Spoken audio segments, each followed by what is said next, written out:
Let me also stress that we have asked each of our presenters today to take the first minute to say a few words about themselves, and then to adhere to this very unusual framework, which is a framework that asks presenters to speak only about 3 minutes and to give us really what matters most about the research that they are doing.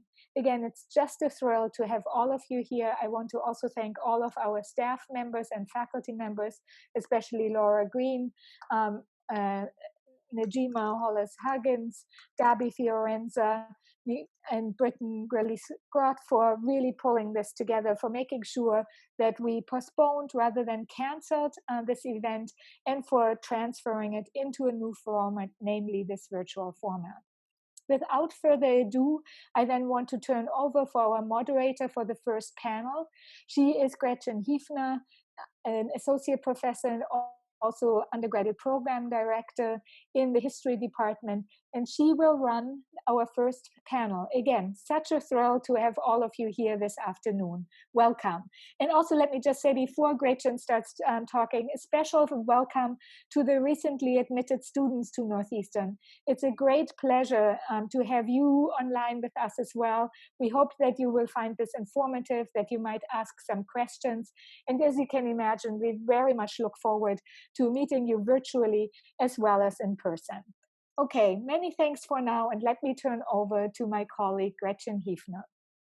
Gretchen? Yep, I'm here. Thank you so much. Well, everyone, welcome. Can you hear me? Yep. I guess I'm not on video yet. You are. Welcome to, okay, good. Welcome to the first panel of the Undergraduate Research Forum on Civic Matters. I'm delighted to be here, and I'm just absolutely delighted that our students get this opportunity to share their work that they've been working on so hard, and their fabulous projects. For a while, I was worried this wasn't going to pull together, so thank you all that made this possible. I think it's really incredible. And thank you all for joining us. I guess the 36 or 38, 37 of you who are online here. This is a reminder, I just want to remind you all that today's event will actually be recorded for future purposes just within the college. So just so you know that. And audience participation is welcome, and we hope that everyone feels comfortable sort of weighing in after the panelists have given their brief presentations. And as was mentioned already, you'll be able to sort of ask questions through the chat function, which is on the side of your screen. And please feel free to sort of submit questions. I will be reading through those questions and sort of bringing them together and then presenting them to the panelists. So you don't have to do that. I mean, you're welcome to actually, unmute and ask a question if you want to, or ask me if that's okay. But really feel free to use the chat function. We would love to have sort of clear comments or questions, obviously, there. I'm not going to congratulate everyone individually. I also just wanted to give you all a sense of what this format is. So each of the panelists has been asked to provide a sort of 1-minute introduction of themselves, and then a very brief 3-minute presentation. That is incredibly brief, and it's really easy to go over time. So I am going to, for each of you panelists, let you know when you have about 15 seconds left. And that's just a good chance for you to sort of wrap it up, even say, oh, I have so much more I want to talk about. Please ask me in Q&A. But I will give you each a 15-second warning just in case, okay? So as I said, the panelists will each be introducing themselves, but let me just give you a sense of who they are. We have Annie Madden, who's in the criminal justice program, Jaime Greenwood from Sociology, and Erika Ringstrom from history. And they are our first 3 presenters. And I will turn it over to you, Annie, if you're ready.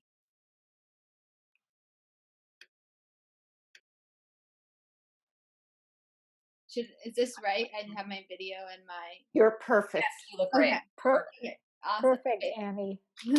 So my name is Annie Madden, and I am a criminal justice major and a sociology minor. I'm a 5th year, so we're not really graduating, but I'm going to be done with college in 2 weeks. I'm currently Zooming from Cambridge, Massachusetts. In terms of how I'm structuring my daily routine, I'm trying to keep sort of a similar routine to the one that I had in school, in that I've just been, during the week, focusing on school and trying to fill my time doing that. And then I've also been running a lot because I think it's important to get outside as long as you're staying 6 feet away from everyone. And then in terms of the experiences that shaped this research, so in fall 2018, I went and worked for Speaker Pelosi in Washington, D.C., and that experience was a lot different sort of than what I was doing as a criminal justice major. So my mentor, Professor Jacklich, helped me come up with this research topic, which was a way for me to come back to campus and continue to explore some of the topics that I some of the topics from co-op while also concentrating in criminal justice. So, yeah. And then, so for my project, so I conducted a 2-semester-long exploration into the history of the war on drugs and the war on crime. The primary focus of this research was to investigate how politicians framed the war on drugs and then later the war on crime. Additionally, I examined the Democratic and Republican parties, what their narratives were, and how their views differed based on party ideology. I focused on 3 pieces of legislation: the 1970 Comprehensive Drug Abuse and Prevention Act, the 1984 Comprehensive Crime Control Act, and the 1994 Violent Crime Control and Law Enforcement Act, signed into law during the presidencies of Ronald Reagan, Richard Nixon, and Bill Clinton, respectively. The 1970 Drug Abuse and Prevention Bill established drug schedules as well as harsher penalties for those who were found to be distributing or possessing drugs. This bill framed an upsurge in arrests as being the result of a rapid increase in drug use that could only be successfully combated if dealt with immediately. The 1984 Comprehensive Crime Control Act framed an overall increase in crime as a series of offenses that were ensuing from drug abuse. The legislators testified that people concentrated in metropolitan areas were committing heinous acts at random.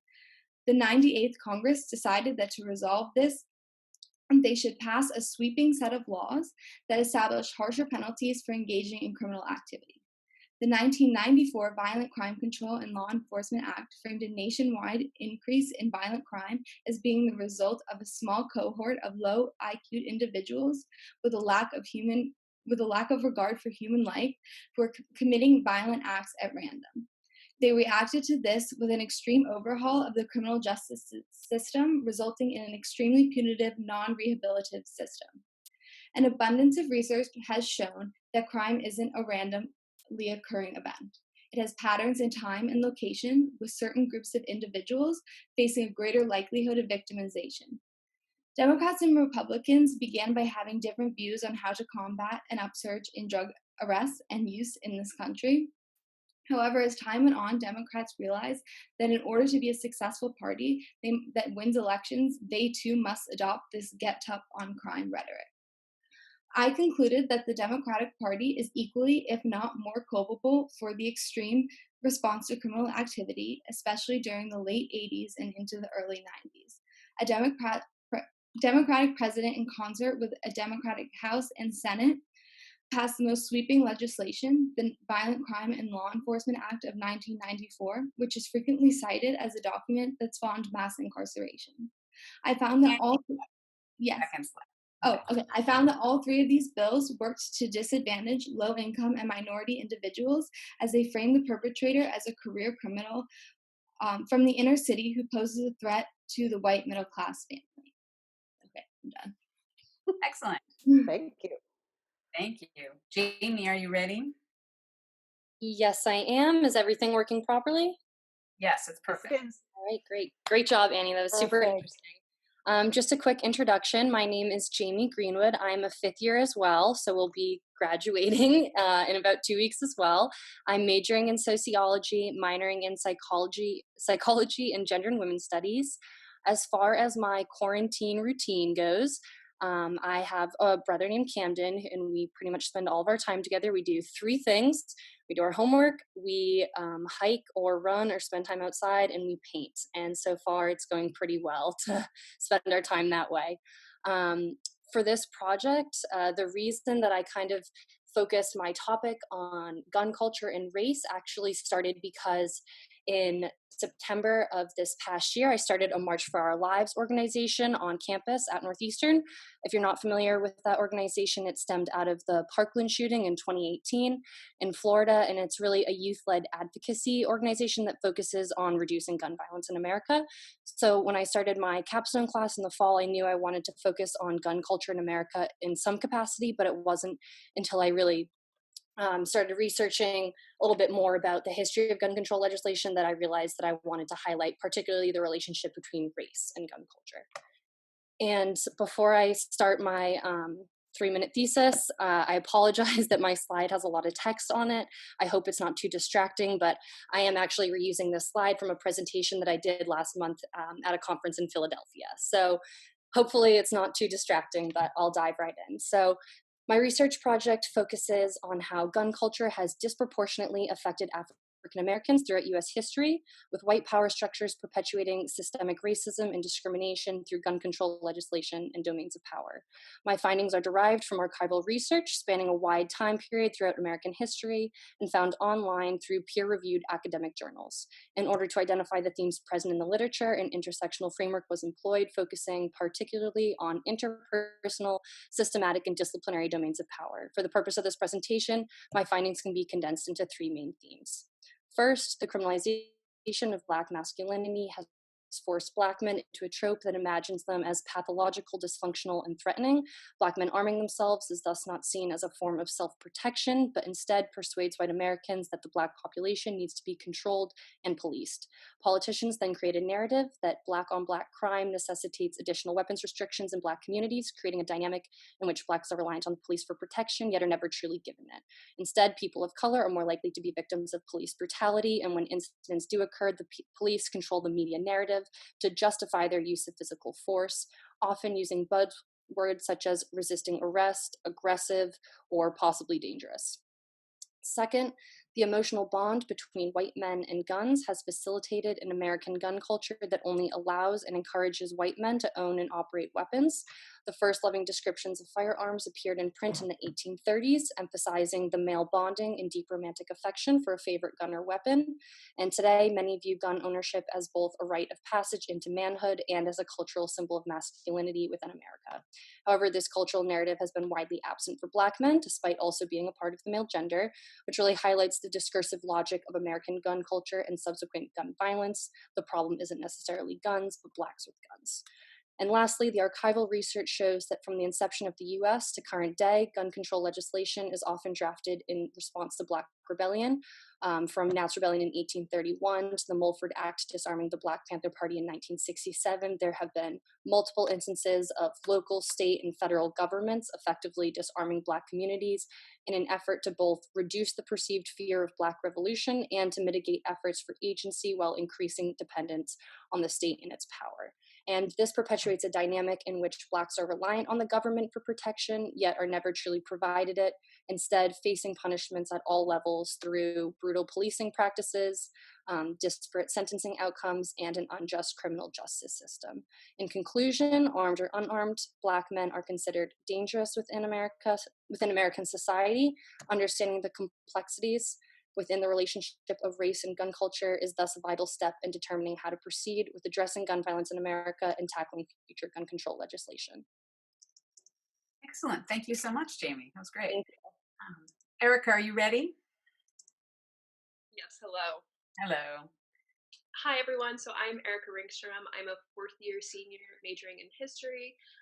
So I'll be graduating this semester, but I hope to return in the fall to continue my education at Northeastern through the +1 program in the public history program. I'm calling in today from Connecticut. It has been a very interesting transition back home, some might say rough, and I'm trying to structure my work schedule around my mom and my sister who are working from home and trying to get out into the woods as much as possible to go for little walks.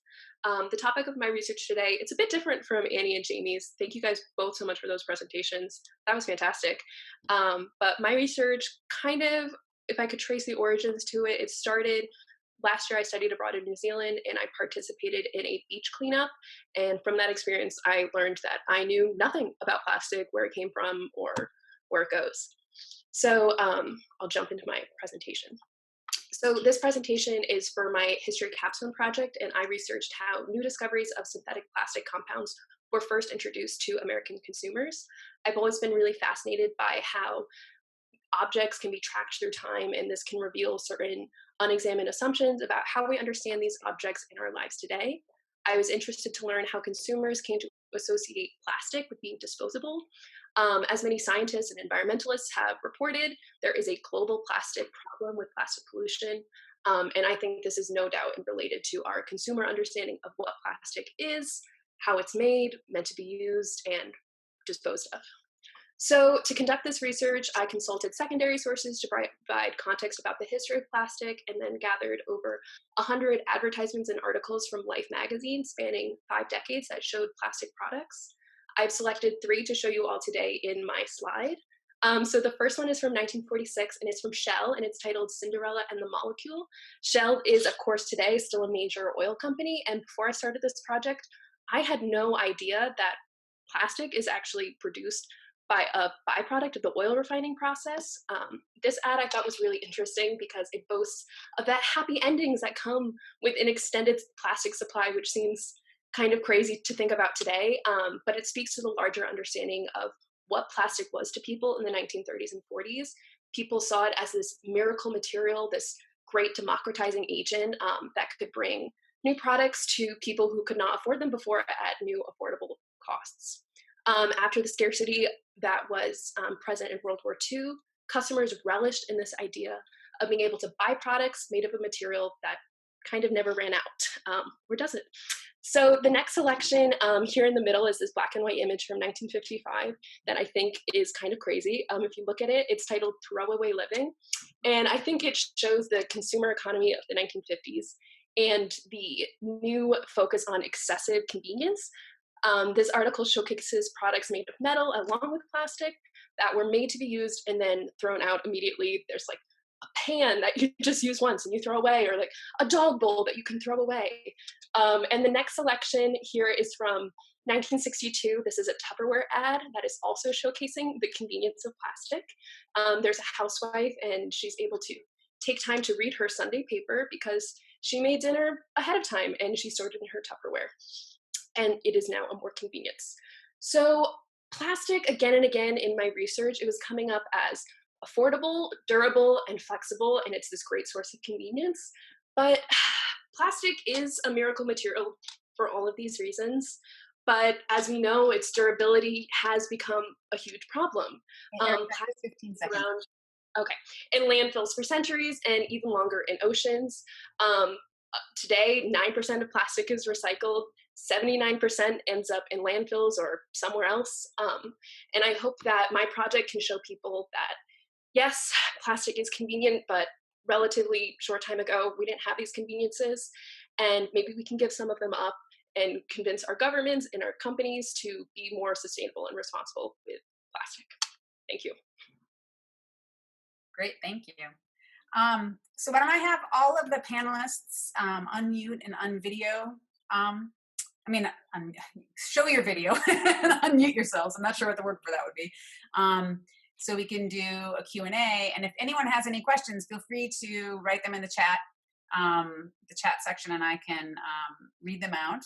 I think there's like a little hand raising function if anybody wants to ask a question, I could call upon you to do that. So you could use that little raise hand button that I see over on the side. But if you do have any questions, feel free to sort of type those in to the message bar, and we will get them sort of asked of the panelists. And while we think about that, I thought I would just ask you guys something, because I know your presentations were so short, but maybe you could each share something that you found in your research that really surprised or delighted you in a strange way, or that maybe doesn't fit with your easy 3-minute arc, but something that you really felt jumped out at you when you were doing all of this work. I can start. So something that I found particularly fascinating within my research was definitely, as I mentioned earlier, the emotional bond between white men and guns. And just to expand on that, when I was doing my research and I was really analyzing gun culture, one of the questions that was on my mind a lot was who is encouraged to participate in gun culture and ownership, and who is excluded. And that research really showed a lot of, it really revealed the role that gun culture plays, and specifically with white men. And a statistic that I found so interesting was that excuse me, I'm sorry, I'm stumbling over my words a little bit, but as I make this point to other people, a lot of times people say, oh yeah, I do realize that. Now that you mention it, a lot of the white men that I know in my life do have a special relationship with their guns or weapons. You know, they like to keep it in a glass case, or they like to clean it, keep it shiny. It's really kind of this romantic relationship, even though we don't typically see it that way. And a statistic that I found that really kind of supported that viewpoint was that of married men, 49% of them report household firearm ownership compared to 36 reported by married women. And what this statistic really suggests is that many women are actually unaware that their spouse keeps weapons in the house or guns in the house. And that really emphasizes the notion that a lot of men have a special relationship to their weapons, often like willing to hide their existence, even if that means lying to their spouse or putting their family in danger. Because as we know, a lot of firearm deaths are due to toddlers accidentally firing them in the house, or whatever may happen. And that was just something that I didn't really expect to find in my research when I was originally kind of focusing on the relationship of race and guns. But seeing the way that guns have played a role in white men's lives in the U.S. was just very fascinating. Yeah, thank you. Either of you, Erika or Annie, do you have thoughts? I guess something from my research that I wasn't able to put in that I would say, just because it was so comprehensive, was that all of the research that I conducted when I was looking at these legislative bills were in the context of what was going on in the country at that period, and how that sort of influenced how these congressional figures came up with these bills. And so one of the things that I argued is that if you look in 1970, that was the counterculture. And so I argued that one of the reasons why the 1970 bill was less punitive than the 1984 and 1994 bill was because the counterculture is a predominantly white movement of people who were doing drugs, and they were the children of a lot of these sort of people who are really uncomfortable with drug use. And so I think that skewed, I argued that might have skewed sort of why people were less likely to crack down on it, versus in later years when, you know, everyone was much more focused on crack cocaine versus powder cocaine, and knowing the demographics of people that consume crack cocaine and so that was one of the things. And then also white flight in context with the 1984 bill, and then why inner city and urban becomes a dog whistle because of white flight, and because now inner cities are predominantly minorities, and white middle class families are in the suburbs. Thank you. I have just a quick question, or not even a quick question. I'm going to combine a few questions. We actually have some people sending in questions, so I'm going to try to get to them quickly, which I think I can ask to all of you because it applies to all of you. And there was a few questions that people had about where this project came from, and if this was from a class or a capstone. And I think for most of you that was the case. But also, if you guys are if you're planning to continue working on this project, if this is something that you're interested in, will you continue sort of thinking about what this work has done for you and where you could take it, and if you're planning on moving forward with it, how so, and how might your focus be changing? I just collapsed about 3 questions together, so hopefully I got a bunch of things in there. Erika, do you have any thoughts on that, since you didn't answer the other one?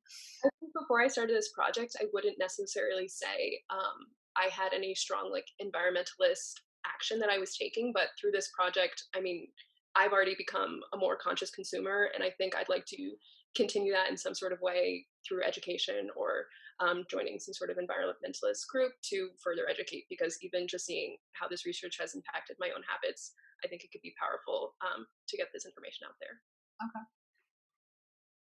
Okay. Annie or Jaime, do you have thoughts on that?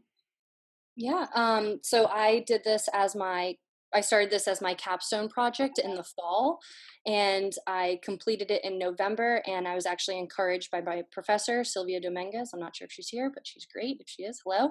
And she encouraged me to apply to have it be part of an academic conference called the Eastern Sociological Society that occurred in February in Philadelphia. And I was really glad I did, because my research was actually accepted there. And so last month I did fly out to Philadelphia. The conference was fantastic. It was 3 days long. I met so many fantastic academics from really across the country, and I was able to present and meet other panelists. So this project really expanded a little bit further than I originally thought it would. And at the conference, I also ran into a professor at Northeastern named Stephen Vallis. Also not sure if he's here, but if you are, hello, you're fantastic as well. And he encouraged me to look into having this work published in either like a law journal or some sort of academic review, which is something that's so up my alley. This paper is already over 26 pages long, and I'm trying to finish up all my work right now before I graduate. But once I do and I have some free time, I'm personally thinking of expanding it a little bit more, getting to focus on things I didn't get to. I saw one of the questions asked about that. And for me, what I would expand on is the role of the NRA, because I think political power definitely plays a large role in this conversation, but I wasn't able to look at that as much. But what is notable is that the only time that the NRA has ever advocated for gun control legislation was in 1967 when the Black Panther Party tried to arm themselves. And I think that's a pretty blatant act of racism, to put it bluntly. So that's something I would look into. But this project has been great for me to really pour my passion into an academic project. And I would recommend for everyone to kind of do something similar. Don't be afraid to ask for help from your professors, because they're the ones who are helping me get to each step with this project. I'm so glad this is taped, because I'm going to just take that and play that to my students every fall. Thank you. Find a topic you're passionate about and follow it. Great. Annie, did you want to mention something? I'm sorry, I saw you sort of. Well, so I did this as an honors thesis, and so that's for 2 semesters. So I definitely feel like it did a very comprehensive dive into this material, but what I'm passionate about is criminal justice reform and mass incarceration. And I think that in order to go forward with working on ways to correct the issues in this criminal justice system, you have to look back and you have to look at what caused it. And so for me, this has just been so informative, and to understand and to really read this legislation and see how we got there. And so when I go to law school and stuff, I'm definitely going to take this and what I learned from this project with me. Okay. Elisa Lincoln, who's going to be a moderator on the next panel, asked a question that I think is fabulous, and I think you guys can see these, but I will rephrase it for everybody or read it. She asked, as you conducted your project, was there something that you weren't able to learn that you wished you'd been able to? And I think that Jaime, you spoke to a little bit about the NRA, but is there a topic or sort of some issue that you guys realized is just not possible to find out about, either in the time that you had or the restraints you had in terms of what you could look at, or that maybe just is unanswerable? Something that I can think of. Oh, sorry, Annie. From the sources I was looking at, advertisements coming from the companies that are, trying to get people to buy plastic, I wish that I had time or resources to look at more of the early activism around plastic, because a lot of what I was looking at was more of, the general way that consumers are being disseminated information, but I wish I had looked more at the other side of that. Okay. Annie, did you want to say something? Yeah, I'm actually going to contradict myself from what I just said in my last answer, but there's so much material and so many documents attached to when you have a major piece of legislation. So it was physically impossible for Kevin and I to read every single piece of testimony and every single aspect of the bill. And so we really had to narrow down sort of okay, what are the amendments that we really want to focus on? And so I guess if I had more time, then I would just, if I had years, maybe I could do it. That still might not be enough time. Jaime, did anything jump out to you that was other than the NRA, like this piece of the NRA, which is obviously such a huge piece of the story, but were there any other little snippets that you wished you'd had time to uncover? Actually, I would answer a similar answer as Annie, where there's just so much legislation to look through, because I focused on such a wide historical period, which is essentially 1791, with the Black codes in French Louisiana, I think is where I started, and then present day. So between that, I tried to look at as much as I could, but it would take years to sift through it all. But there were some very clear patterns just from a surface glance of all of that. So I can only imagine if someone had the time to have a fine-tooth comb over it, what sort of other patterns could be revealed. Thanks, guys. Erika, there was a question for you about whether or not you found any hints in the mid-20th century in these amazing ads that you showed, if people were thinking at all about the downsides of plastics, right? If there was any sense that hey, these might not be the best thing ever? Or is it really just all this sort of romantic, like a woman coming out of a plastic pumpkin kind of imagery? I think what I did find is the change from the frequency at which plastic is mentioned as a feature of a product. And then I'd come across, starting in like the 60s to the 80s, where there would be plastic products, but they wouldn't necessarily say like, oh, made of plastic, like so cool, like look at my new plastic camera or typewriter. Like that's not something people are necessarily associating with being good, because plastic came to be understood as something that was cheap. In like cheap as in like, oh, that's cheap, not as in like inexpensive. So there was that change in that way, but it's not necessarily from an environmentalist perspective that plastic is a bad thing. And I think that probably relates a lot to, yet again, like these advertisements are coming from the companies that are making things out of plastic. Okay. So the companies aren't going to be not really of the possible negatives. So I have to admit, all of your presentations are a little dark, right? Your topics are definitely talking about pretty weighty, serious issues, which makes sense, and they're really important. I'm glad you tackled them. But did you find, and a couple of you alluded to this, but I wonder if you could just unpack a little bit. Did any of you find any sort of lessons or ways forward, or if you're thinking about it in terms of policy, or how would you rewrite legislation if you could, perhaps? Anything that like you can leave us with that sort of like, here's where we could go next, possibly, given that you're now the experts in the room on these topics. Sorry, that's like solve the world's problems in 5 minutes. I can start. Yeah. So I think that for me, I feel like that our society has started to do a better job at addressing a lot of inequality that exists within the US. And I think that a lot of conversations have specifically also turned to African Americans experiencing inequality. But I think that with this specific conversation is really lacking when we talk about gun violence, gun control, that whole narrative. It doesn't typically really focus on how that past legislation has affected this particular group of people. And I think that having more of a conversation about that is important, so that when we do draft gun control legislation in the future, we can ensure that it is not particularly discriminating one group versus another. And I think that understanding the effects of political disenfranchisement and the general kind of criminalization of Blackness can help aid us in analyzing the impacts of gun culture on specific groups. And it's hard for me to answer like, this is the bill that needs to be introduced to solve these problems. But I think that, you know, legislation needs to be more inclusive of different groups. I didn't get to talk about this as much in my presentation, but I also looked at like the role of the media and the effects it can have on creating narratives, especially in cases of police brutality, mass shootings, general gun violence. A lot of the times the dominant discourse kind of turns to black on black crime or just kind of urban poor gang violence instead of really focusing on the issues of mass white shooters and whatnot. But I think that understanding how these white power structures are thriving on the oppression and policing of Black folks through gun control legislation can really help us move forward in achieving equality in that sense. Erika or Annie, do you have any thoughts before I'm letting us run over just a couple minutes.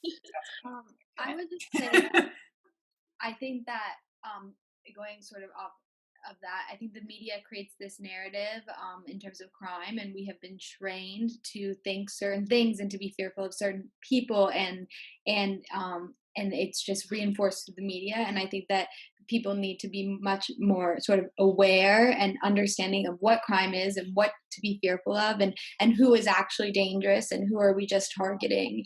And I think that that's something that I think I just see like with people. I mean, I know for me, being a criminal justice major, I've had a complete turnaround just sort of on how I think about crime and what I'm fearful of when I'm walking down the street. But I think for a lot of people, they have sort of, and they are not wrong, but it's just through what they've been taught, they just have this an incorrect view of crime and the people that they think commit crime, and they may not even know it. And so I think that going forward, how we can fix this is that we can be really informative. And yeah, so thank you. I think with my project, I kept swinging back between like hope and hopelessness when it comes to environment and global warming and plastic and all of these great issues. But I think through looking at the timeline of plastic, it really is kind of amazing to see how recent a lot of these products have been introduced in our lives. And I think that gives me hope that, we've only been doing this for so long. Maybe there is a chance where we can, stop this before it's too late. And I do think that requires government policy to hold companies more accountable, to increase recycling infrastructure and waste infrastructure. And I think it's possible. I think it's very possible. So. Great. Well, thank you guys so much. This was remarkable. I'm delighted to have participated. You guys did an amazing job. I want to give you a round of applause. I know everyone else is joining me in this right now. But our time is up on this panel. So I will turn it over to our second panel's moderator, to Elisa Lincoln. Are you here, Elisa? Are you ready? I am. Awesome. Okay. Thank you, guys. Great job. You guys can mute and not.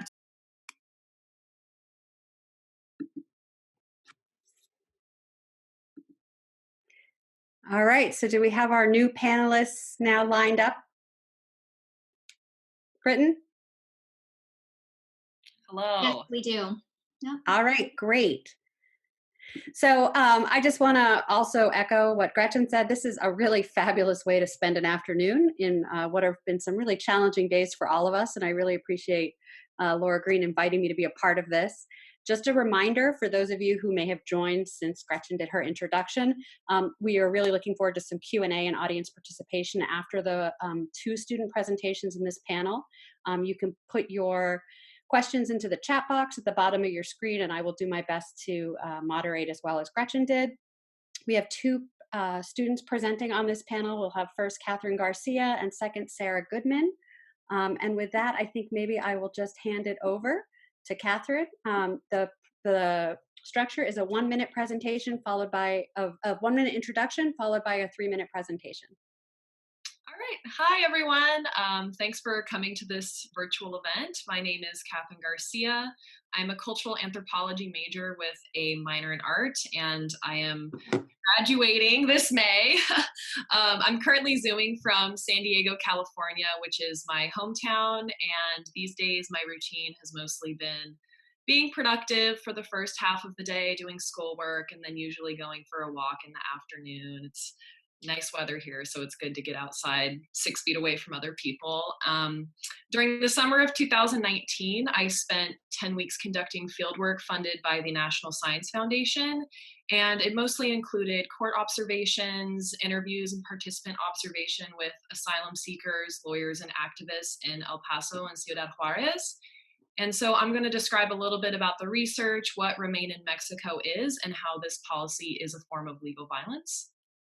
So for my research, I was working with a nonprofit called Hope Border Institute in El Paso, and most of what they do is conduct on-the-ground research about current immigration policies to understand the human impacts of the immigration laws, as well as making recommendations for policymakers in the United States. And their research mostly tracks human rights abuses that are occurring within the United States legal system. And more specifically, over this past summer, we were researching the impacts of the Remain in Mexico policy, mostly through court observations and working closely with migrants who were put into this program.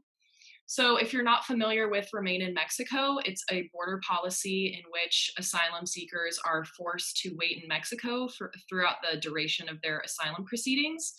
And this has really deadly consequences as it places migrants in exceptionally dangerous conditions as they wait in Mexico for their court hearings. And according to our court observations, 84% of respondents have claimed they have a fear of returning to Mexico, while only 5% have passed their non-refoulement interview and been actually taken out of the program. So my theoretical framework to understand the impacts of Remain in Mexico is the term legal violence. And this phrase was originally created by a sociologist, Cecilia Menjivar, to describe the precariousness of the violent impacts of US immigration law. And she states that the concept of legal violence incorporates the various mutually reinforcing forms of violence, such as structural and symbolic, that the law makes possible and amplifies, as well as exposes the contradictions on which the formulation and implementation of immigration law rests, that the various laws at federal, state, and local levels today seek to punish the behaviors of undocumented immigrants, but at the same time push them to spaces outside of the law. Unfortunately, there are countless anecdotal stories that have unfolded over the last several months and during my participatory fieldwork that exemplify the violent human impacts of the Remain in Mexico policy. Rape, murder, extortion are all too common of an occurrence that migrants face when they're placed to wait in these border cities. And pregnant women, children, LGBTQ, and cognitively disabled individuals have been placed into the program and forced into violent circumstances in order to deter them from their human right of seeking asylum. And the infographic that I included on the slide, which is probably too small to see, was created by Hope Border Institute through our research.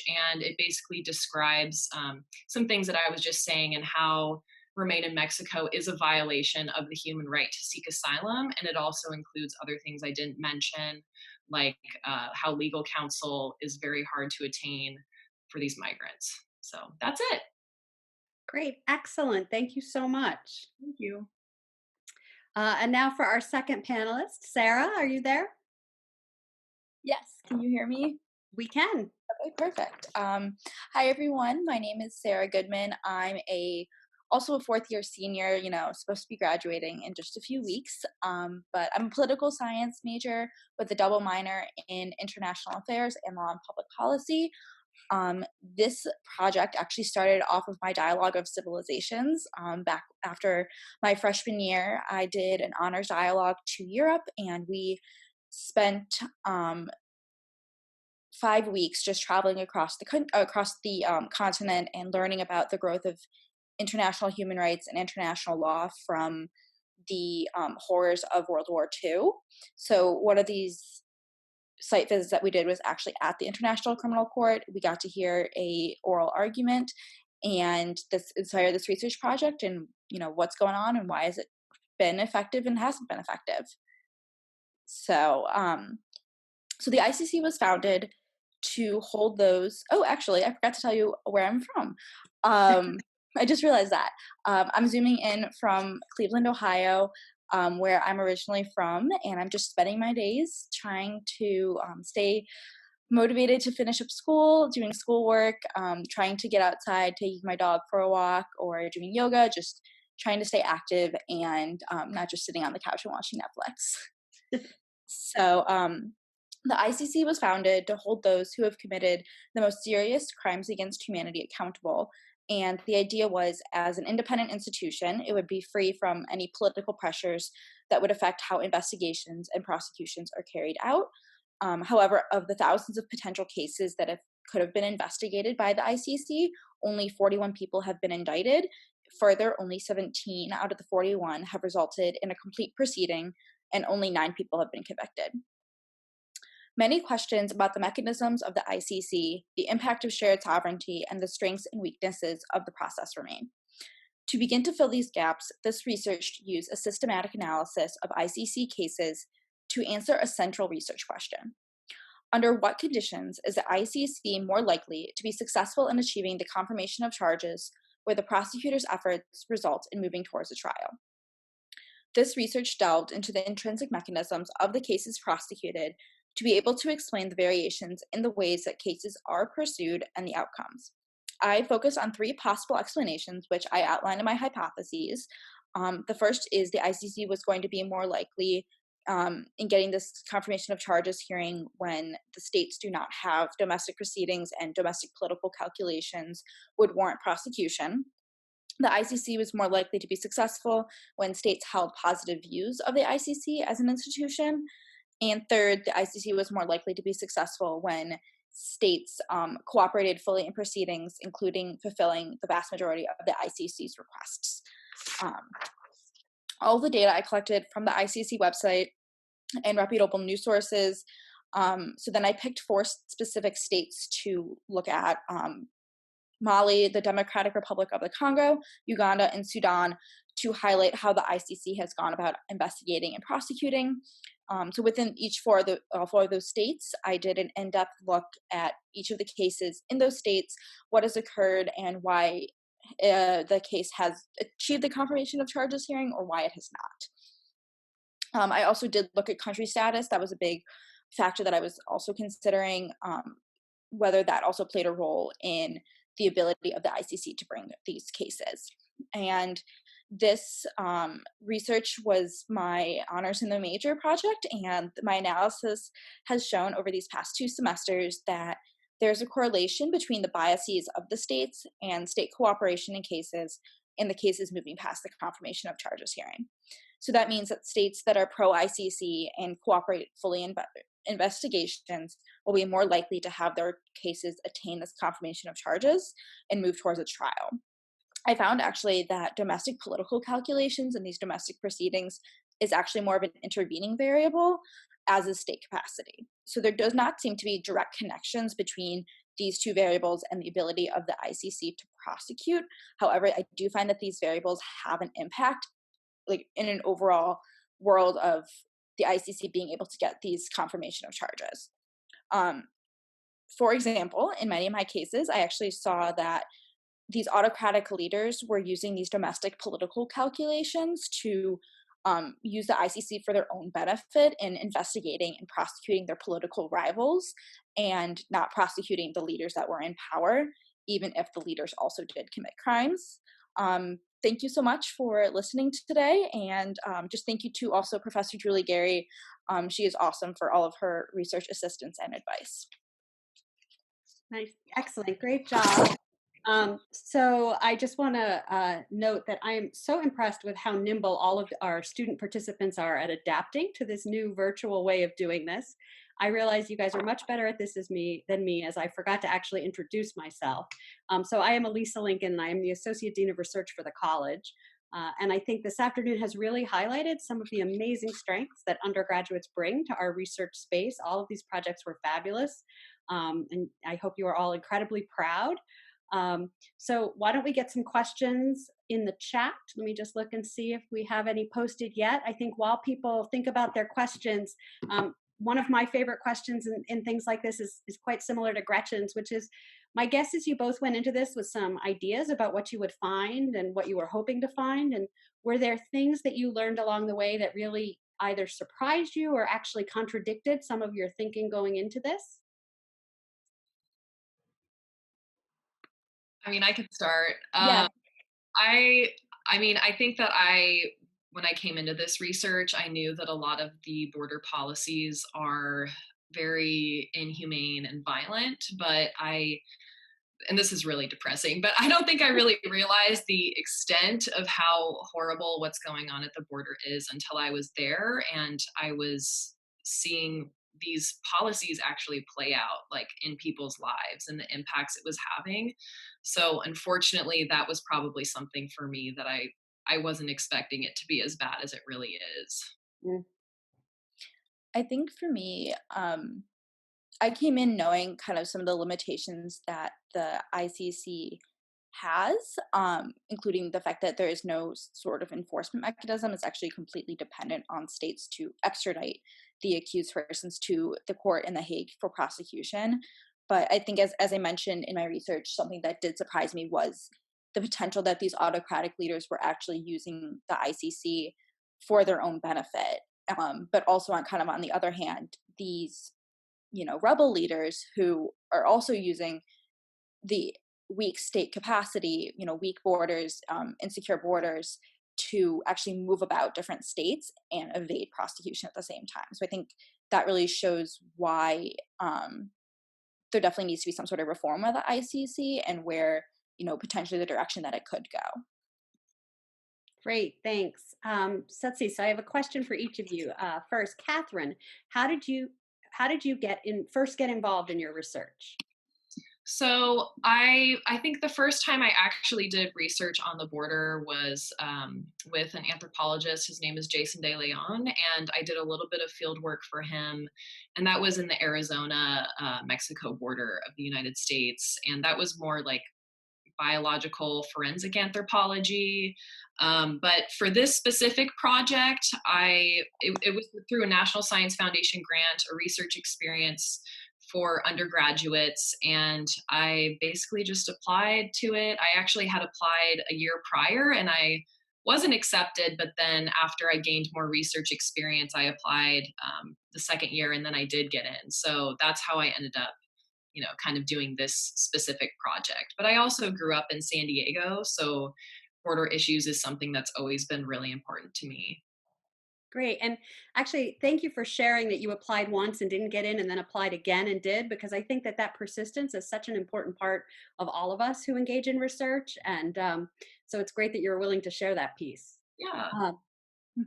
Sarah, for you, someone asked that they assumed it's possible in principle for any country to be the subject of an ICC prosecution. Has the US ever been a subject to such a procedure, as far as you know? So actually the way the ICC works is there's 3 different ways a prosecution can happen. One, it can be by the country itself for self-referring the situation. We call them situations because typically it's, a specific period of time or a specific instance within the country's history. So the state themselves can refer it to the ICC.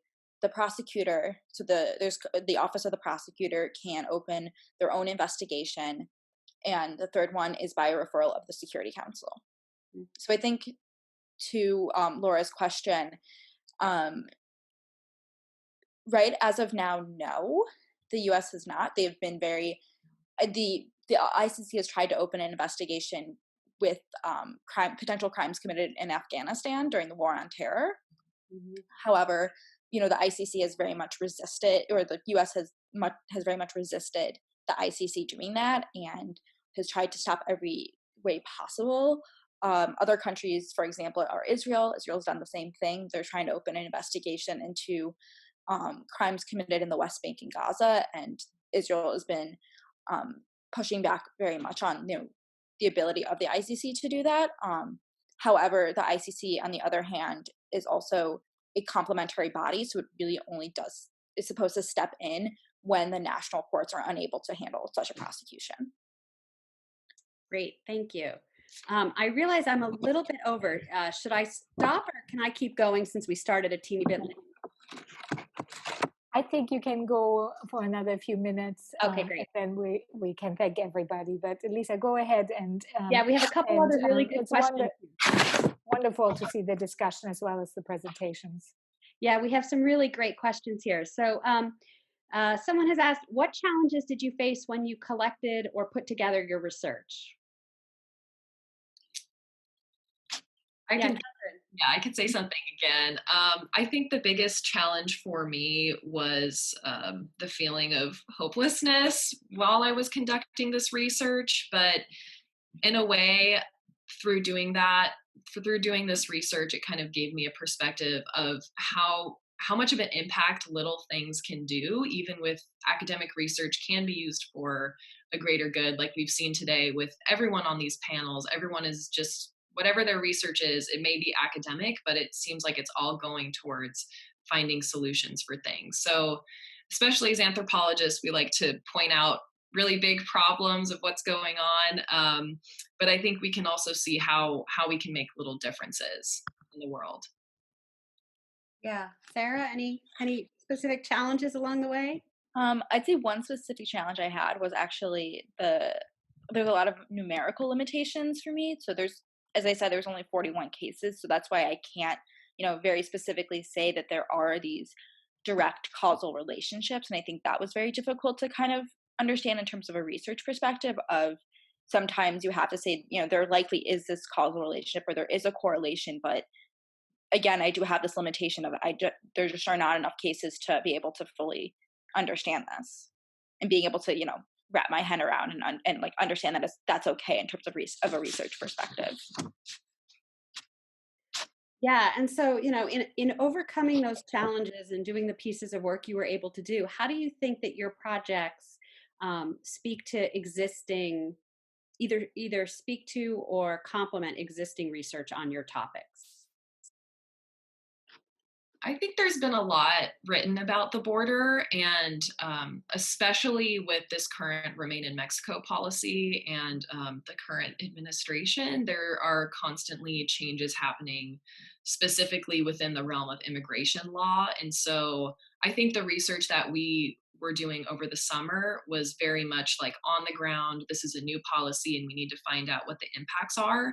So in that way, I think it was complementing existing research on all of the immigration laws and what the impacts are, but we were more specifically focusing on Remain in Mexico, which was pretty new at the time. I think it's only been around for about a year.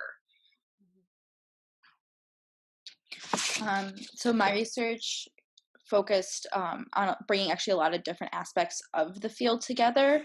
And what I did find was that it really helped kind of supplement what has already been done. And these are very specific issues that the ICC is facing, and these are potential solutions of what needs to be done to boost its legitimacy and make it a more effective institution. It's a very young institution, but there's definitely things that need to be addressed. Excellent. And I will ask one of my questions. So, as I asked on the first panel, were there things that you wished you could learn about, do, or find out about that you hit obstacles and weren't able to do, sort of given the timeline or given what you had access to that you wished you had been able to do? So during my research, we were trying to gain access to a detention facility, and that is something that is really hard to get to, but unfortunately there's a lot of human rights abuses that happen within the detention facilities, as we know. So that was kind of an obstacle that was more of a bureaucratic obstacle that we couldn't get past, but that was something that I really wish we could have been able to study further. I think for me, definitely there was a few challenges. One, I wanted to travel originally to the ICC and conduct some field research there, but that due just to timing, and then obviously now with this whole global pandemic, that's very impossible. But also within that, I was only able to focus on 4 states, and I wish I was able to obviously do all of the states to see if this really was a continuing pattern that I saw, or all the states that are currently having cases within the ICC. And I hope to be able to continue this in the future and kind of look at how those other states are impacted.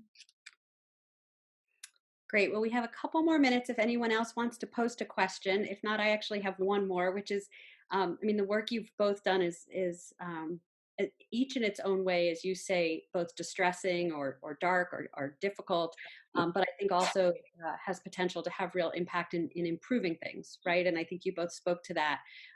How do you each see the work you've done impacting what you do next, or as you go forward with either school, or how do you see this spilling over into other things if you do?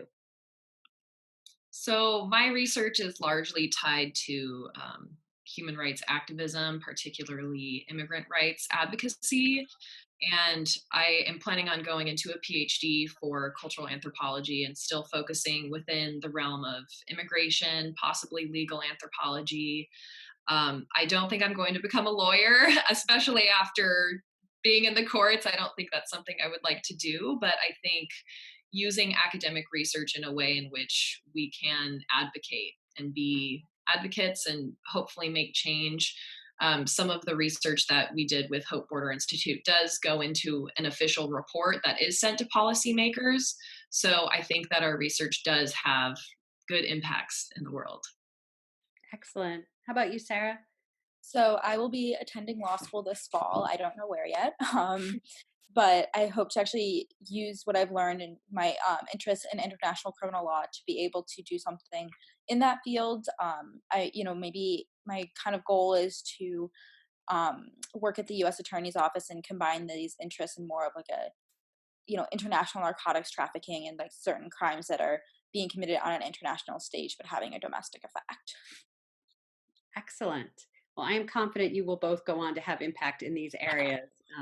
Your ability to respond to a Q&A virtually is pretty admirable. These are not the easiest forums, so nicely done. One other question we've had come up is, can you talk a little bit about the ways you worked with faculty members throughout your research process? Sarah, do you want to go first? Sure, I can go first, yeah. So I had my faculty mentor, Professor Julie Gary. We met probably once a month, maybe even more often than that, and just going over everything, talking about next steps, kind of flushing ideas out. And I mean, obviously now we can't meet in person, but we've been emailing back and forth. But she also did help me connect with other professors within the department, who, including Professor Denise Garcia, who are conducting similar research areas or have similar interests, and we were able to talk through these ideas and potential ideas of, state capacity and the International Criminal Court out. So that was really useful and a really good experience for research. Great. So I think, well, my co-op was at the Grenwick Center on Conflict and Violence through Northeastern, and Gordana, she was just, amazing, helping me with my research. And that was another kind of like starting research bit for me. And then as well, the research that I did through the NSF grant ended up being kind of like my honors in the major thesis. And that paper that I ended up writing, I presented at the American Anthropological Association meeting. And so it kind of served multiple purposes of being able to be my honors in the major, as well as presenting at professional conferences. Excellent. Well, as before we wrap up, any last questions from the group? This has been some really interesting and productive discussion. Perhaps Looking at our chat. Perhaps I can jump in here one more time. Sure. I'm Uta Poiger, the Dean of CSSH, and I just wanted to give a big shout out once more to all of you panelists, to Annie, Jaime, Erika, Kathryn, and Sarah, and of course also to our moderators. But I have to say, Annie, Jaime, Erika, Kathryn, and Sarah, you've really done a great job of showing us how you defined and then refined your research project, and also with how you are seeking to have this research foster thinking about how to make this world a better place. So it's really inspiring in these dark times to hear about the difficult topics that you are tackling, and also to hear about the answers that you are finding as you are tackling these topics. Again, I want to really thank everybody for being here today in this new format for us.